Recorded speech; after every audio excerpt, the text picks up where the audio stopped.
Good morning and welcome. We still have a couple of people in line and then we will get started. So I appreciate your patience.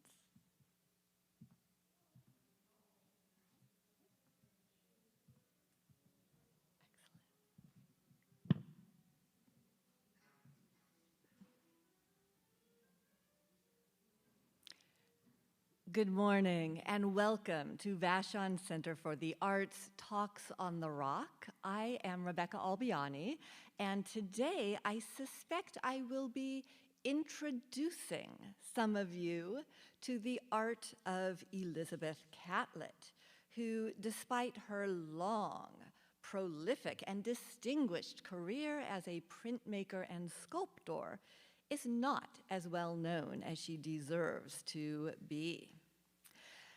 In 1946, 9 years before Rosa Parks refused to give up her seat, Catlett sat down and designed this linoleum cut, or lino cut. And then she carefully transferred her design backwards onto a small block of linoleum. So although this image looks monumental, especially up here on the screen, it's only 6 inches square, tiny. And then she took up her tools, her chisels, and she carved away out of that linoleum block everything that she would have appear white in her final image. And she left alone everything that she would roll the brayer with ink over and have print black in her final image. So it is a means that involves reversing, thinking in negative space. And she carved this and printed this image. I have special reservations for a group of central woodcuts, lino cuts that she made at an important stage of her career. And this image really encapsulates everything that Elizabeth Catlett was and did as an artist. Her commitment to the subject matter of Black women, her commitment to themes of social justice, and her belief that art could play a role in righting cultural wrongs. Catlett was born to an educated African-American family in 1915 in Washington, D.C. Her father had taught math at Tuskegee Institute and was an instructor in the public schools in D.C., but unfortunately he died a couple of months before Catlett was born, which left Catlett's mother with 3 small children in a precarious financial situation. So her mother, too, would go to work in the DC public schools, but although she was herself educated, she was not hired as an educator, but as a truant officer, and worked long and hard hours to create a decent life for her children. But Elizabeth was always gifted at drawing, and she remembers making her first sculpture, an elephant carved out of ivory soap, in high school. And her mother and family members and teachers all encouraged her to pursue her dream of becoming an artist. She wanted to go away to college.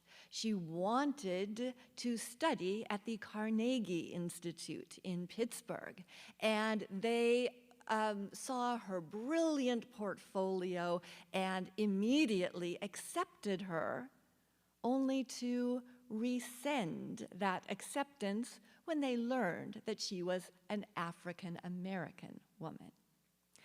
So she had to go to her hometown, historically Black university, Howard, where she would study in the art department with artists like Lois Mailou Jones, who snatched her up in her recollections to be in the design program, James Herring, James Porter.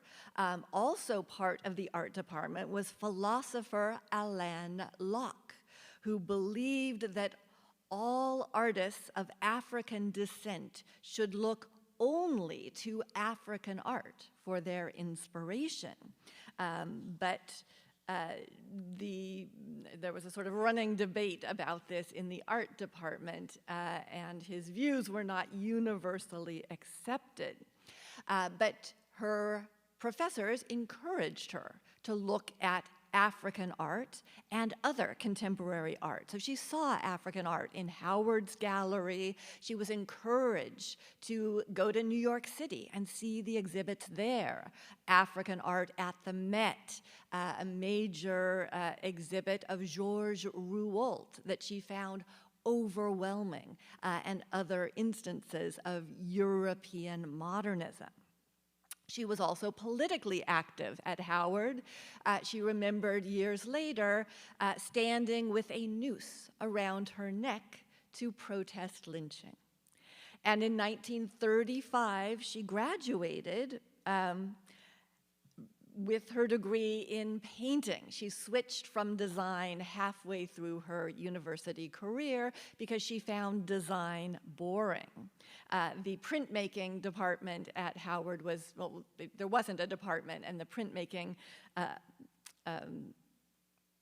technologies there were rudimentary. There was no sculpture department. So she graduated in painting and went to work as an art teacher in the segregated public schools of Durham, North Carolina. But she found teaching in the public schools exhausting. And she decided that what she really needed to do, if she was going to continue to be an artist, but wished to support herself as an educator, was to get her MFA. That would allow her to teach at the college level and give her much more free time for her own artwork. So, with the suggestion of some of her colleagues in Durham, she applied to study art at the University of Iowa in Iowa City. She wanted to study with Grant Wood of American Gothic fame, but she was going from these concentrated Black populations of the District of Columbia and Durham, North Carolina, to the extremely white heartland of Iowa. Now, there were 80 Black men enrolled in Iowa City, studying there, and 7 other Black women, including her roommate, Margaret Walker, who would go on to become a distinguished poet. But she learned quickly that she was not going to be allowed a place in the dormitories. Because she was African American, she would have to live off campus. And Iowa City campus recently redressed that wrong by naming their newest residence hall in 2018 after Elizabeth Catlett. You can see that there is that enormous photograph of her on the wall with an inspirational quote. There's an exhibit of reproductions of her artwork and that describes her career, all this in a setting that she herself was denied as a Black American. Now, Catlett remembered that one of the very first things that Grant Wood ever said to her was how frustrated and angry he was at the Daughters of the American Revolution for refusing to allow Marian Anderson to perform at one of their events. This was a highly publicized recent snub of the great Black opera singer. And Catlett realized that Wood was trying to put her at ease and this is his own earlier but highly satirical image of the DAR women. Wood was expressing that he saw the racism in their society and that he was willing to be what we would now call an ally. That put her at ease. Now, she would quickly shift to sculpture to get her MFA in sculpture. In fact, this was a brand new program. She was in the first class of MFA students in sculpture at Iowa City. But she found Wood an extremely engaging and important teacher, even if she did not continue as a painter. And this was in a couple of ways. One had to do with subject matter. Wood urged her to make art about what she knew best. For him, that was cornfields and farmers. For her, that was the lives of Black women. And so this was her senior or her MFA project, this sculpture of a mother and child, but recognizably a Black mother and child. The second impact that Wood had on her work was technical. The way of working that Grant Wood espoused was extremely deliberate. And this fit with Catlett's personality very well. She said when she was knitting, she hated to drop a stitch. Everything had to be precise and methodical. And so Wood would have his students come up with ideas and sketch out those ideas and then rework them and rework them, making them just abstract enough that they had expressive qualities, but not so abstract that they were no longer recognizable. And we can see Catlett doing this in her mother and child. So she's chosen one of the core subjects of Western painting and sculpture, essentially the Madonna and Child. This is something Michelangelo sculpted. And yet she has, and we know that she created for her MFA show a number of terracotta studies for this work, where, following Wood's method, she began with a very lifelike representational terracotta and then abstracted it, stylized it, universalized it into the final limestone carving. All of the work from her MFA show has been lost. We only have historical photographs of these pieces, but we can recognize both this eternal subject matter and the fact that these are humans of African descent, that this is a Black mother tenderly holding and protecting her Black baby. And there was a narrative in the racist dialogue of the United States in these years that said that Black women were not naturally maternal, that they did not have maternal instincts. And Catlett, although not yet herself a mother, is fighting against that in portraying this image of those universal instincts, but recognizably with models of African descent. Now, she graduated from the University of Iowa with her MFA in 1940, and she went to work for Dillard College in New Orleans, where she met Chicago artist Charles White. Also teaching there, White had, at the tender age of 21, been given this enormous canvas to paint as a mural for the WPA, the Government Works Progress Administration of the New Deal. And he painted 5 great American Negroes, as he originally titled this work, that include Sojourner Truth there on the left, advocating for abolition and women's rights, and Marian Anderson singing there on the right. White and Catlett became very close. She would spend summers in Chicago, where she would get to know him even better in his hometown. And they fell in love and married in December 1941. Now, White was a great artist, and someday I will do a talk on Charles White, but theirs was not a great marriage. They were not mature enough to make a go of it as a couple. In fact, White was only 23 when they married. He was 3 years younger than Catlett. And we see here in White his characteristic oversized hands of this preacher painted in tempera in 1940.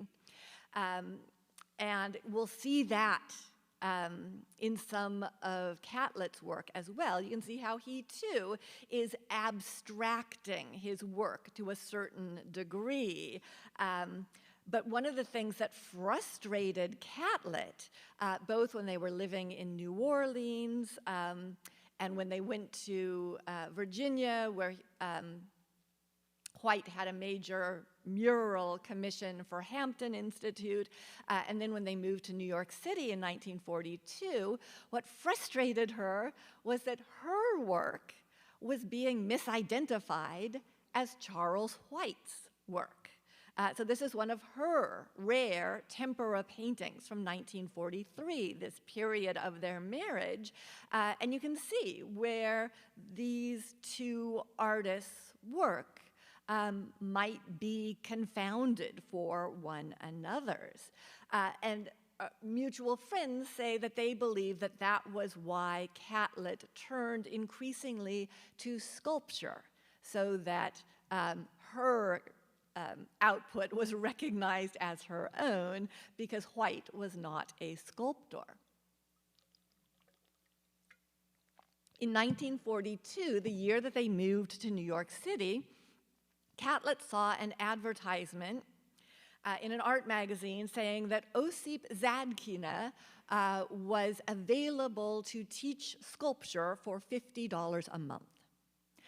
Zadkina was a Russian-born, French-trained modernist sculptor and a refugee who had fled Nazi Europe with his sculpting tools and the clothes on his back. And he had developed a very unique way of using clay for sculpture.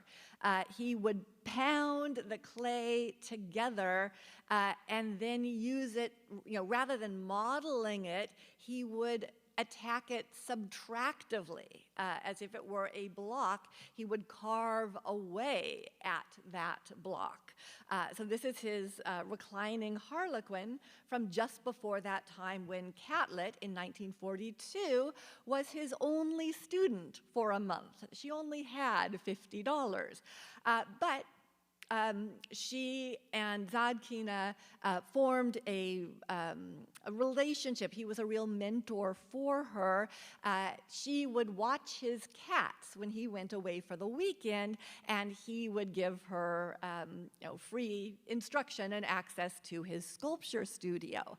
So it is in the couple of years that she was working closely with Zadkina that she made these two terracotta mother and child pieces pieces, one now lost, but where, again, although she's using terracotta, she's using Zadkina's, creating of a clay block and carving away at it technique, but she was constantly arguing with Zadkina about subject matter, about universality in art. He would say, why do you have to use a black model? Why do you have to make these mother and child images black?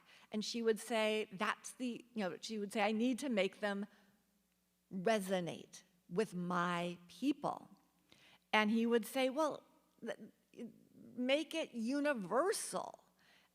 If it's not recognizably black, if it's a white Madonna and child, then it's universal. And she said, no, then it's European. And that is all that a black audience is going to see, and they will turn away from it. If they recognize themselves in it, then it's universal. And this was extremely important to her in the 40s. She was also taking printmaking classes at the Art Students League, where she made this sharecropper.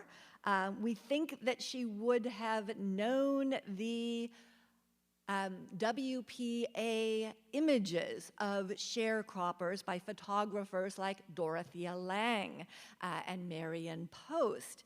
And we know that she had sharecroppers in her family tree. 3 of her 4 grandparents were born into slavery. So she makes this lino cut in 1945 of a sharecropper in a broad-brimmed hat. She would also make her first lithograph. She did lino cut at Howard, but her first lithograph was made at the Art Students League. It is this, mother and child, a familiar theme by now for her. And it's a really interesting image because it shows us that, yes, when we look at the mother, whose face is so much less naturalistic than that of the child, we see that she's looking at African masks, at African art, the way that she creates the brow line in a single line, the way that the eyes have that almost cowrie shell shape to them. But she's also looking at European modernism that is looking at African masks, like Picasso and Matisse, like the whole movement of Cubism. She's very aware of all of that, and she's using Wood's advice to abstract only so far, but not into unrecognizability, to abstract to get that emotional punch. She was also aware, besides European and contemporary American art, she was also aware of Mexican art. There were the great Mexican muralists, and the big 3, Rivera, Siqueiros, and Orozco, had all worked in New York City in the 30s or 40s. But she was also aware of the output of the TGP, the Taller de Gráfica Popular. These were artists who had a communal workshop in Mexico City. Taller means workshop. Gráfica Popular means, it's translated either as the People's Graphic Workshop or the Popular Graphic Workshop. And they were devoted to art making with a social conscience. So Leopoldo Mendez was one of the founders of the TGP in the 1930s. This deportation to death was one of a series of images that TGP artists made to teach the Mexican public about what the Nazis were doing in Germany, about the horrors of anti-Semitism that were being perpetrated in Germany during World War II. Catlett, in 1945, after having helped her husband get a Rosenwald grant, after seeing her roommate, Margaret Walker, get one for her poetry, she applied for a Rosenwald Fellowship. And this was for African Americans in creative professions. Marian Anderson was another recipient years earlier. But this was to underwrite creative efforts of African Americans. And she told the Rosenwald Foundation that she wished to do a series of prints and sculptures about the lives of Black women. And she was granted a Rosenwald Fellowship in 1945. But she found that she was much too busy to pursue it as seriously as she wanted to. She was working at a continuation school, the George Washington Carver School in Harlem, that was very Marxist-inspired. She was teaching things like how to make a dress, but there were classes on how to establish a savings account and on Marxist philosophy, the works of Marx and Engels, international economics, global history, and so forth. She was also raising money for war relief efforts in Russia when they were still the good guys. And she was responsible, in her husband's eyes at least, for all of the housework, for keeping their domestic life going. And so in 1946, when she renewed her fellowship, she knew that she needed to get away from New York City and all of the pressures of her urban life there. She decided to move to Mexico City. So she and White moved to Mexico City in 1946 and signed up to be guest members of the TGP to make prints at this People's Graphic Workshop. One of the fellow artists that she met there was Francisco Mora, represented here by his silver mine worker, a lithograph, and already there were serious fractures in the White-Catlett marriage. Catlett and Mora would fall in love. Mora offered to help her improve her Spanish, and she fell in love with him. And so later in 1946, she returned to the United States to divorce Charles White. And then she came back to Mexico City to finish out her project for the Rosenwald Fellowship, a project that she called the Negro Woman, and that she later in the 1970s retitled as the Black Woman. And I will show you it in its entirety because it is such a linchpin in her oeuvre. She made in 1946 and 1947, as she's getting divorced and falling in love and acclimating to living in a foreign country, she made this series of lino cuts. This one is a two-color lino cut. So she's using both a block that prints black and one that prints brown, carefully designing them to create this image of what cannot be mistaken for a brown-skinned woman. And she would give it this first-person narrative throughout the whole series. So she starts with, I am the Negro woman. That kind of makes all of us, the audience, also be that Negro woman, or see ourselves through her eyes. I have always worked hard in America. Her husband, Francisco Mora, posed. I guess he wasn't yet her husband. They married as soon as they could in 1947, and she would have their first son in August 1947. But we find her here depicting domestic labor. Either the same woman 3 times or 3 women who seem to be at the impossible task of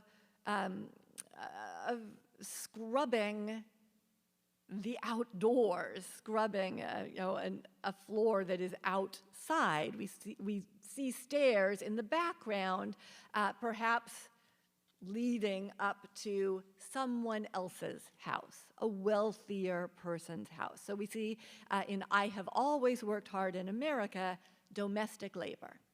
In the fields, bringing us back again to those Dorothea Lange sharecropper images. And here it's a much more specifically situated woman in a row of plants that she's tending with her hoe. There's a ramshackle dwelling there on the horizon. This one has much more of a sense of place. So in the fields, in other folks' homes, here we see the woman standing erect with one hand on a broom, much better dressed than the sharecropper or even than these women, but this woman is expected, in other people's homes to look neat and presentable.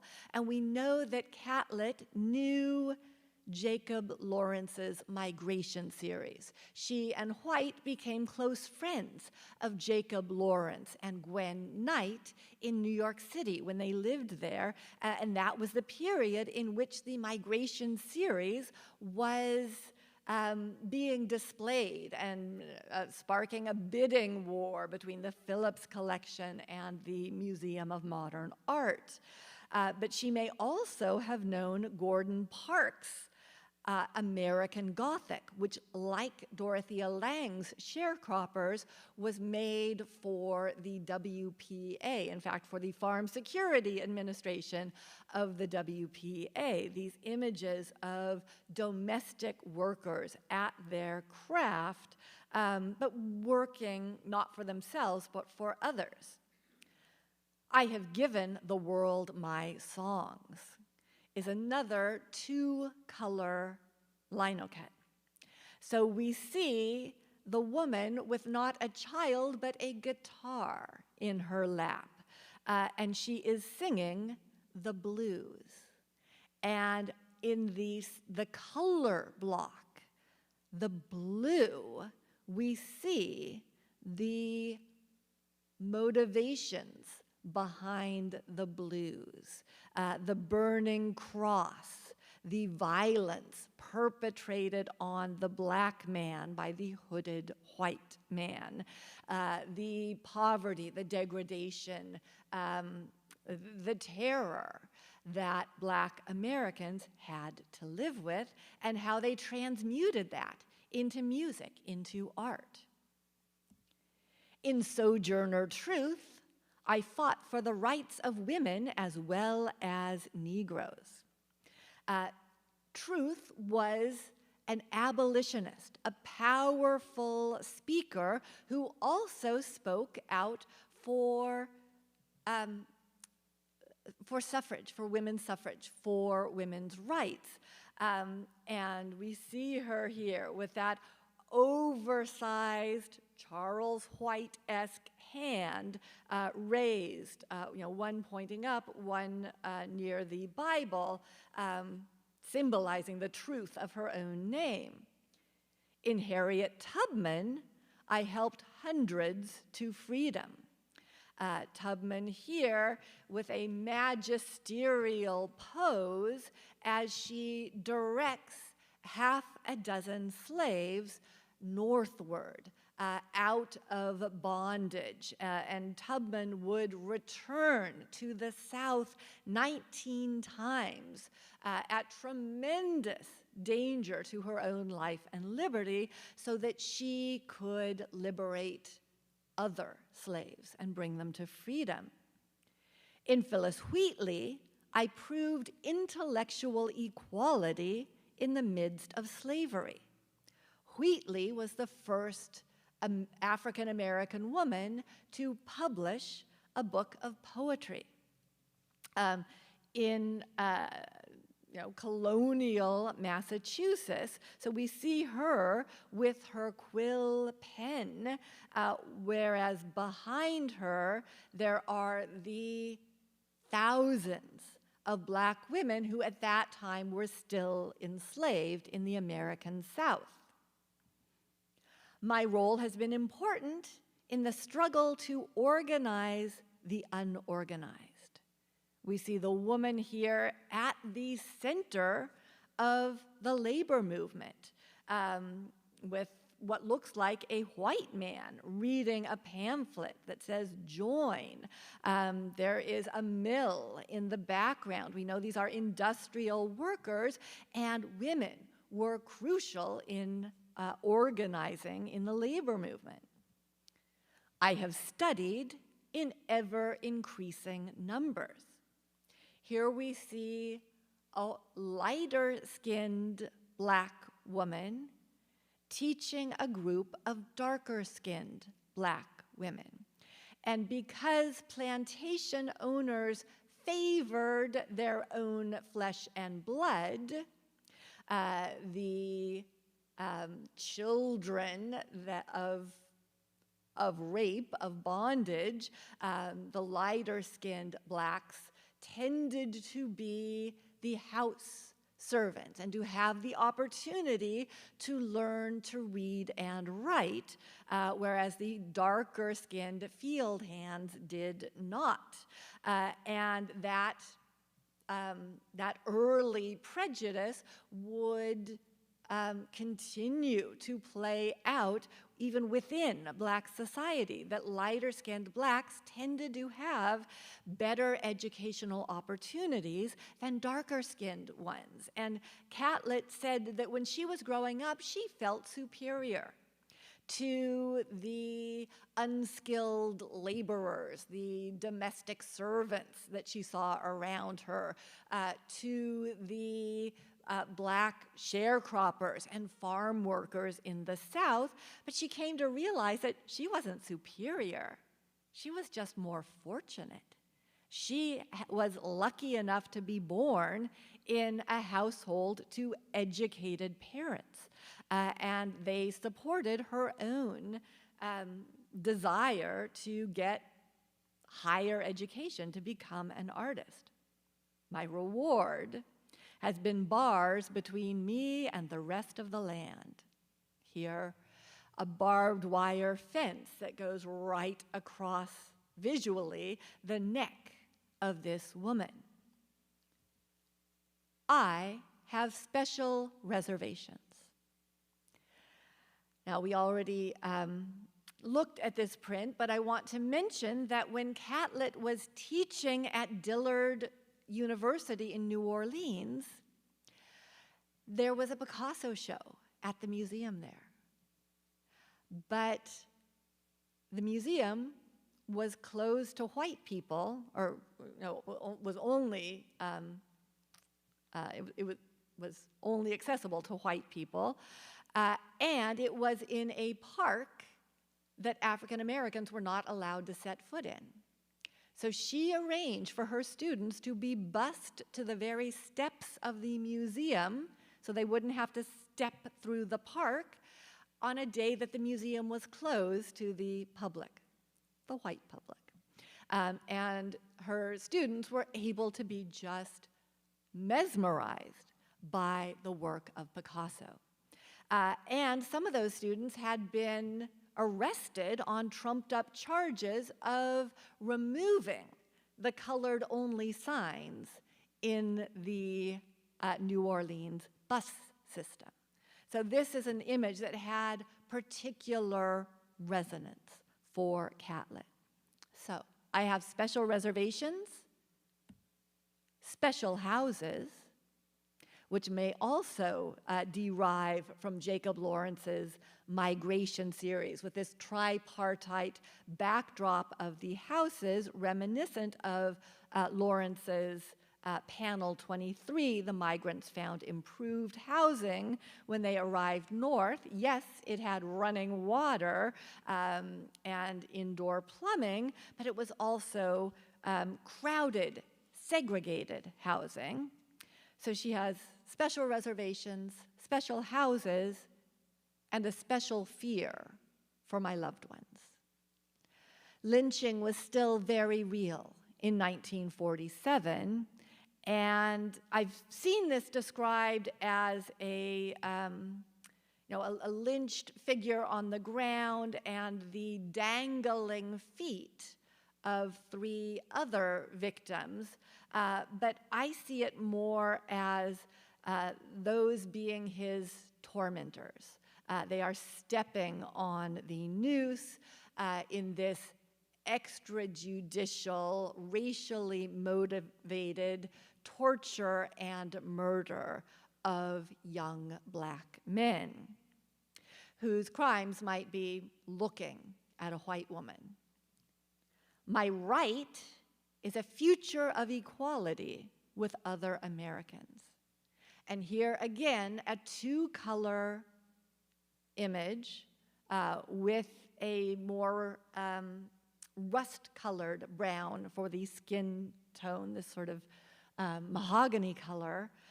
And here, the woman looks upward, as if looking towards this future that she hopes and dreams of that is not yet coming to pass. So in 1947, the last year of her Rosenwald Fellowship, Catlett went to Washington, D.C., exhibited these prints, the Black Woman series, and some sculptures that can no longer be identified, and she gave birth to her first son, also named Francisco Mora. Then she went back to Mexico City and settled into life there as an expatriate, where she faced less discrimination. She could just be an artist, not a black artist. She made images. She continued to be very active with the Taller de Gráfica Popular, making images like reading, literacy, a lithograph. There was a fantastic printer at the TGP who would expand into lithography, and if there was any technical thing that the artists were not sure they could manage, he would work out the kinks and experiment and get it to come out exactly as they hoped. And it was very collaborative. So Catlett remembers every week there would be a session of critique of everybody's work, and that it was always supportive.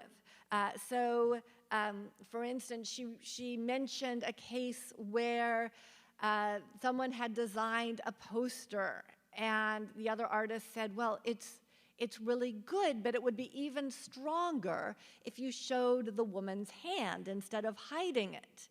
And the artist said, well, I'm not very good at hands. And another artist said, well, I'll do the hand for you.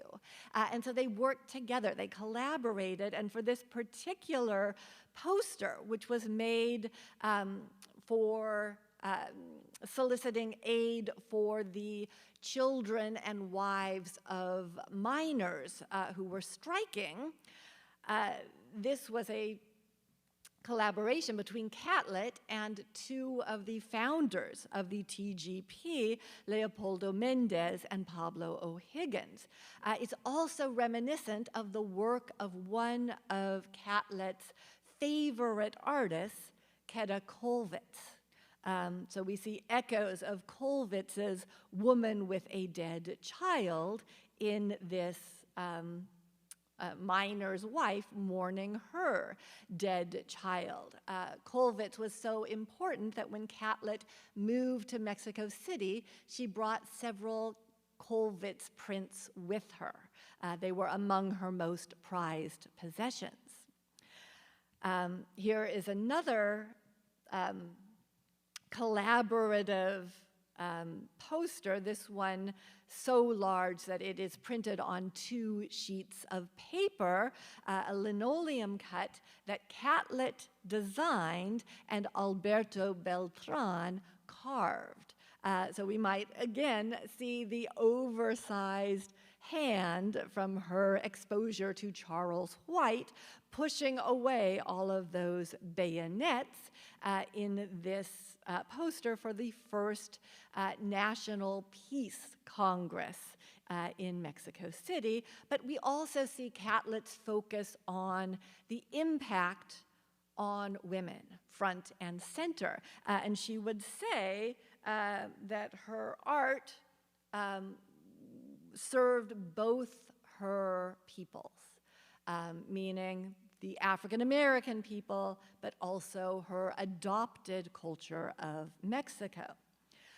She would make lino cuts like bread, where we see a woman looking through, we have to imagine that she's looking through a pane glass window at a bakery display. And you can see how Catlett has rendered the transparency of the shelf that those buns sit on. It's just spectacular linoleum cut work. But this, we imagine, is a woman who is looking at bread that she cannot afford. And there is such a look of longing on her face.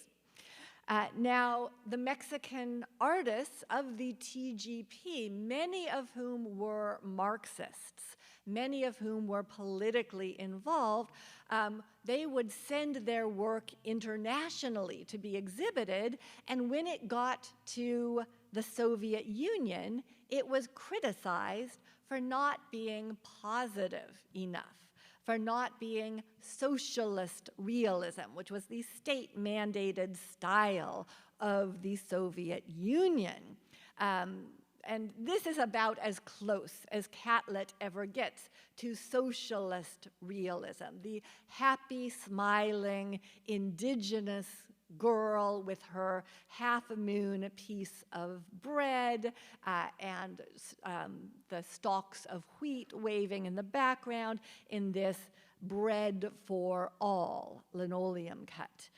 But generally, she is still, like the other artists of the TGP, reckoning with social problems, not whitewashing them in images of happy laborers.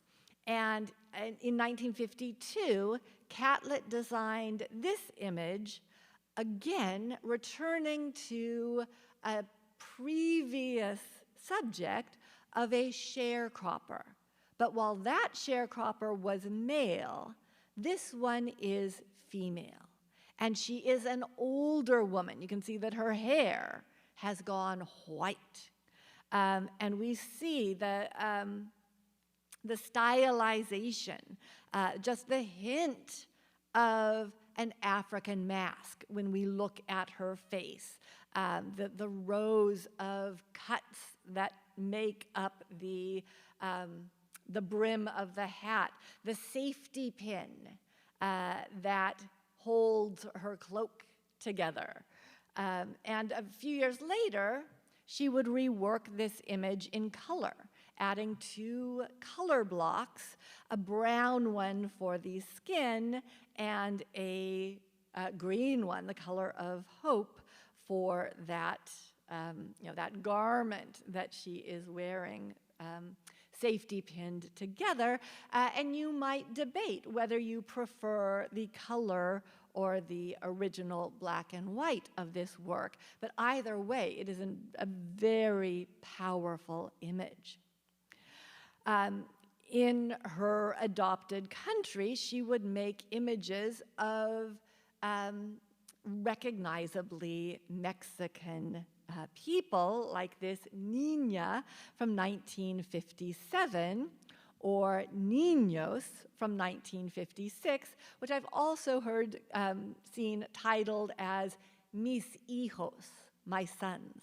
By 1956, she had 3 sons between the ages of 5 and 9, and here they are with their masks for the Day of the Dead festivities. And she felt that she was very much a part of Mexican society, raising Mexican children and participating in the output of the TGP. And here she is reworking an earlier lino cut by her husband.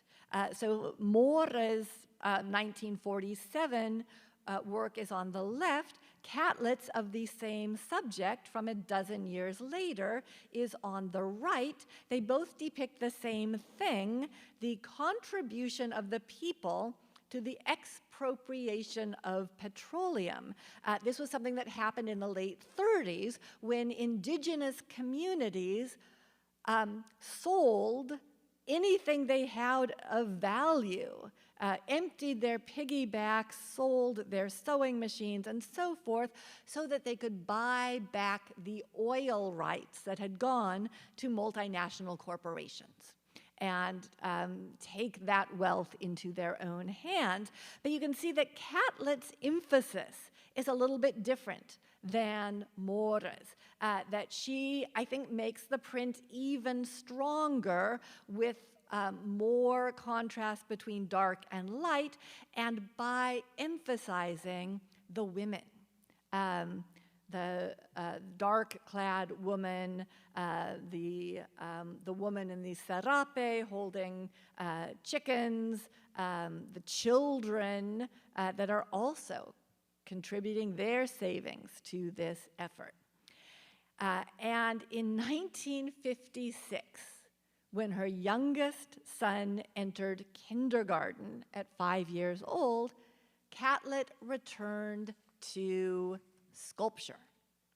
Now, she had been doing lino cuts. You could design and carve a lino cut at your kitchen table, but to sculpt took more time and space and energy. And so she began taking classes in sculpture at the university and working in terracotta. But look how different this is from her 1942 terracottas. It was much more abstract work she did with Zadkina. These are now influenced not just by European and African art, but also by indigenous pre-Columbian Mexican sculptural traditions like that of the Nayarit culture, where the figures are, they're quite bulbous, much more rounded forms and stylized faces. So we can see Catlett now making images that that look both indigenous and black, as in this mother and child of 1956. In 1959, though, Catlett was arrested and torn from her family home, put into a jail cell because she was on a list of people that the American government wanted the Mexican government to investigate for their political activities. So all the while she's in Mexico, she's still an American citizen at this point. So she can't vote. She can't join a political party. She had to be quite careful in how she presented herself. But in 1959, she was very nearly deported. And that prompted her to seek Mexican citizenship. And because she was married to a Mexican man and the mother of Mexican children, she was able to get Mexican citizenship, which meant that she had to renounce her American citizenship and was immediately placed on a list of undesirable aliens. And so from 1961, for a number of years, she was unable to visit her friends and family in the United States because the State Department barred her. And as a Mexican citizen, she did make images that were specifically anti-American, like this: Latin America says no to the American dollar, the American soldier, the American violence being proffered. In 1955, she modeled this terracotta image of a black man and called it Target. And she would return to this image in 1970 after the murder of several of the Black Panther Party. She would cast it in bronze and add this circular bisected form to reinforce how much African American men came under the crosshairs of the police in particular. And this is unfortunately all too relevant an image 50 years later. But although she could not join, she couldn't go back to America and participate in the civil rights movement, she kept a close watch on it. She was very interested and very up to date on it, and in 1969 made this lino cut that I think is also a screen print, but it's only described as a lino cut in literature. Malcolm X Speaks for Us. But she adds at the top the repeated image of the woman, the very first image in her series, The Black Woman. And I think she's suggesting that Malcolm X doesn't speak for women quite enough, that women too can be politically radical. Women too want a different future for themselves and their children and grandchildren. And in 1968, she sculpted this homage to my young black sisters out of cedar with that cavity in it that is so startling and surprising, the cavity which is painted black, but with the raised fist of power. She's encouraging her young black sisters to continue with the fight. She would make the fist, Black Unity, in cedar the exact same year. And she would make images that she called Black is Beautiful, Negro Espejo, this lithograph from 1968 where we get the very naturalistic and yet stylized profile of a young black child, or in Negro Espejo 2, with the emblem of the Black Panther creating a grid in this image, faces that are much more inspired by African masks. She would make this color linocut. There is a woman in every color, which also includes woodcut elements. You can see on the left-hand background the grain of the wood, which we don't get in linocut in the areas of black. And this is a rainbow coalition, a hope for greater unity that we also see in her Students Aspire. In 1976, she won a competition to create this large-scale public sculpture to adorn the School of Engineering at Howard University, at her alma mater.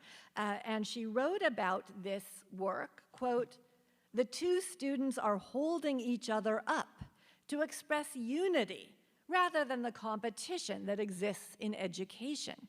The equal sign signifies scientific as well as social unity, that everyone should be equal, men to women, students to faculty, blacks to everyone else."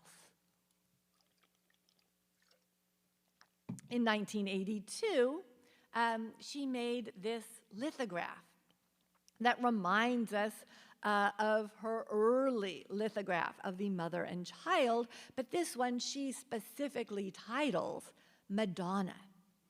And in 1975, at the age of 60, she had retired from teaching sculpture at the major university in Mexico City, and she had moved to Cuernavaca. And so that, being retired was one thing that allowed her to seek out commissions, public works of art like this one. And she also turned towards more abstraction in her sculptural work, as we see in this singing head carved out of black Mexican marble, or some years later, in 1992, she would repeat that motif of singing in Singing Her Songs, which was one of a series of lithographs that she made to illustrate a poem published by her erstwhile roommate, Margaret Walker, in 1942. This was on the 50th anniversary of the publication of Margaret's work. She was still making Madonna and child images. And this work, if any of you saw the Studio Museum show Black Refractions at the Frye Art Museum last summer, this work was there. It is a life-sized, standing mother and child where the faces are very much stylized and not specifically in a way to suggest race. It is the very brown color of the mahogany that shows us that we are looking at an African-American mother and her child. And as one critic has written, quote, "Whether working in wood, stone, bronze, or clay, Catlett reveals an extraordinary technical virtuosity, a natural ability to meld her curving female forms with the grain, whorls, color, or luster of her chosen medium," end quote. We see that so beautifully here in the polished mahogany, or here choosing onyx as her medium in this much more abstract, stylized mother and child, where the child is coming right out of a void.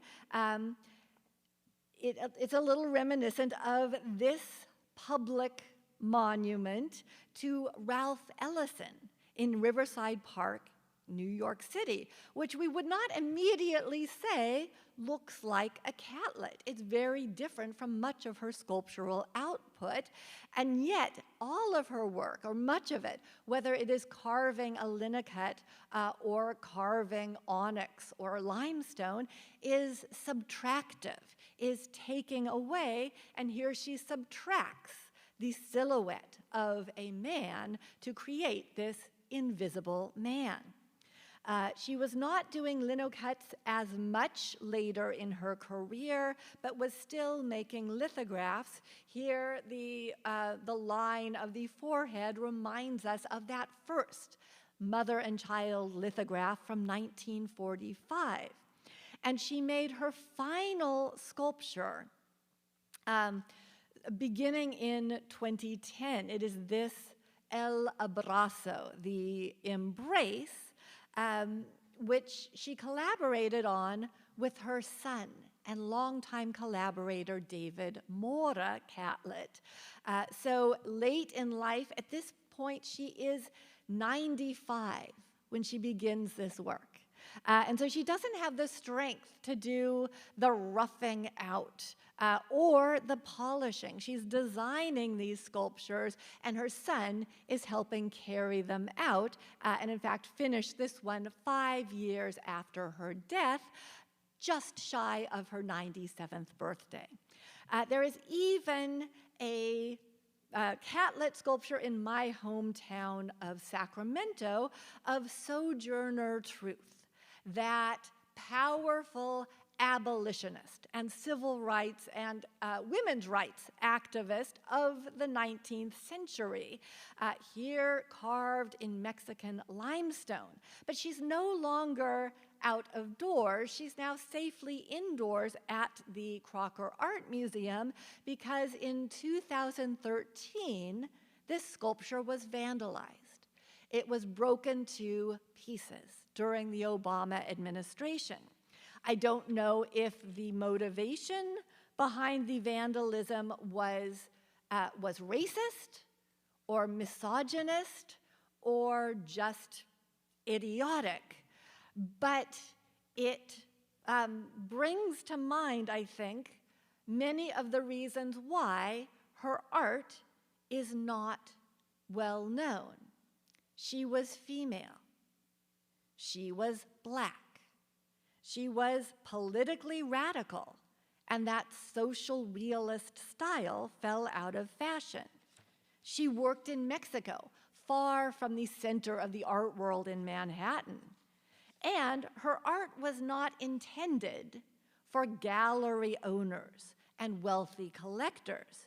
She wanted it to connect with working people, people of color, people who struggled with the legacy of dehumanizing policies from slavery through Jim Crow into the present. As she said in the 1990s, quote, "We can learn from Black women. They have had to struggle for centuries. I feel that we have so much more to express, and that we should demand to be heard and demand to be seen, because we know and feel and can express so much, contribute so much," end quote. And Catlett's own contribution is monumental. Thank you.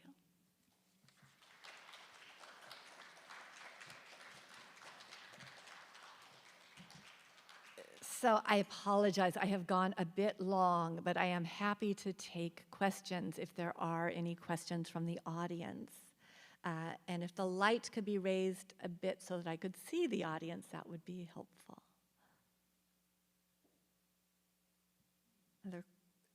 Yes?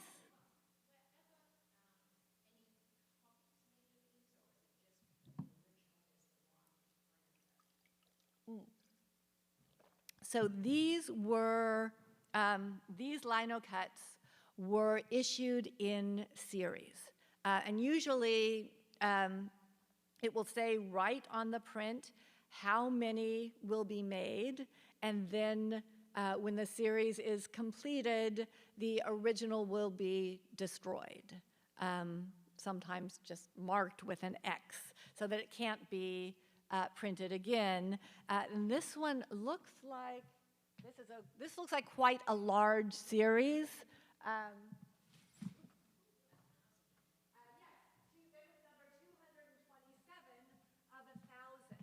And the larger the print run, the lower the price, the more likely that this is going to get into the hands of actual people. So Keta Kollwitz as well was a printmaker because she wanted her work, she wanted her images distributed more widely. Catlett had the exact same motivation. And if I flip back to, I wonder if I can get to the beginning from here. I think the easiest way is just to do this. So I'm curious if I can tell. No, I don't see there, but I'm curious, maybe this one will say, how many the print run was for the Black woman. And it was, these plates were not destroyed. Oops, for some reason, there. I can't read it on my screen. Oh, this is AP, which means artist proof. So it was out of an artist might make 5 or 10 proofs to make sure that the block is printing exactly as they want it before they start numbering the series. So that doesn't tell us how many there were. I can't tell. But probably this might have been a run of 50 or 100, but it wasn't destroyed, and they were reissued maybe 30 years later. So I chose ones that were actually printed in the 1940s, but they were then, they were reissued later in her career. And later in her career, she was able to get special dispensation to travel back to the United States. She had a major exhibition at the Studio Museum in Harlem in the early 1970s, I believe. And that was the first time she was allowed back in the United States since she had become a Mexican citizen. And then in the 80s and 90s, she was, eventually in 1992, she was able to reclaim dual citizenship so that she could be an American and a Mexican citizen. And then she was able to travel much more easily. But that doesn't answer your question. But no, these are not unique. These prints, none of these is unique. They are artist prints that are meant to be printed as a series of a certain number. And so they have a much wider distribution than just a painting would. Yes, in the back. So how many years was she, first of all, happily married to Maura, and how long did they stay together their whole life? Yes, so she was happily married to Maura. Theirs was a happy marriage, and I can't remember which of them died first. I mean, she was so long-lived, it's hard to imagine he outlived her. But there are images of them at gallery openings, very late in life, but still the two of them together. All 3 of their sons went into the arts. The eldest one is a jazz musician, the middle one a filmmaker, and the youngest one a sculptor who was for many years his mother's right-hand man. And yes, theirs was a happy marriage. And are the boys still in Mexico? It's interesting. They spoke at a memorial for her after her death, and I can't remember which couple of them spoke, But one of them was clearly a Black American and no accent whatsoever. I think that was the jazz musician. That he has had his whole career in the United States. The next one, maybe the one who was her assistant in Cuernavaca, he spoke English with a distinct Mexican accent. So it was interesting. They seem to have had very different trajectories. Also, her eldest son was an American citizen because he was born in the U.S. And he went to Mexico. It seems like he went to college in the U.S. and then went to Mexico so that he wasn't drafted into the Vietnam War. He would have been born in 1947, so right of the age to be drafted. But he was much more American. His brother was much more Mexican. So, yes, in the back. Was she financially successful at all? Was she financially successful at all? She was certainly able to have a cleaning lady. And that was what was so important to her, that she could give over the household responsibilities, that she could have help with that so that she could pursue her career. She taught for a number of years. She taught sculpture at the university in Mexico City. So yes, she was. I don't think she ever became wealthy, but she and Mora made a living as practicing and teaching artists. They were perfectly comfortable. They weren't rolling in money by any stretch of the imagination, but they made a comfortable life. They weren't struggling, at least when they were, when she was teaching. Well, thank you all so much for your interest in this topic, for coming out on this gorgeous sunny day when you would probably rather be in your gardens. And I'm not sure exactly when I'm coming back. I think it's June, but I'm not positive. But look for it in your emails and mailings from Vashon Center for the Arts, because I certainly will be back. Thank you.